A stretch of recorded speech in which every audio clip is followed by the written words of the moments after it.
कोकणातील प्रत्येक अपडेट जाणून घेण्यासाठी आजच माझे कोकणच्या सोशल मीडिया प्लॅटफॉर्मला लाईक, फॉलो आणि सबस्क्राईब करा। कोकणातून पुण्याकडे जाणाऱ्या महत्त्वाच्या वरंधा घाट मार्गावरील वाहतूक 30 एप्रिलपर्यंत बंद ठेवण्याचा निर्णय प्रशासनाने घेतला आहे। महाप्रळ भोर मार्गे पुण्याकडे जाणाऱ्या रस्त्याला राष्ट्रीय महामार्गाचा दर्जा देण्यात आला असून या मार्गावर मोठ्या प्रमाणात काम सुरू आहे। भोर हद्दीतील हिरडोशी ते वरंधा या सुमारे 21 किलोमीटर अंतराच्या काँक्रिटीकरणाचे आणि दुपदरीकरणाचे काम सध्या वेगाने सुरू आहे।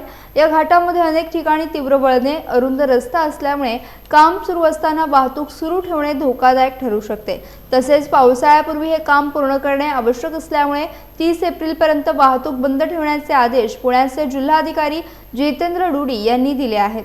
दरम्यान हा मार्ग बंद झाल्यामुळे कोकणातून पुण्याकडे जाणाऱ्या प्रवाशांना पर्यायी मार्गाचा वापर करावा लागणार आहे। ताम्हिणी घाट किंवा महाबळेश्वर मार्गे प्रवास करावा लागणार असल्याने प्रवाशांचा वेळ आणि खर्च दोन्ही वाढणार आहेत। त्यामुळे प्रवासी वर्गातून नाराजी व्यक्त होत असून प्रशासनाने काम लवकर पूर्ण करण्याची मागणी होती आहे।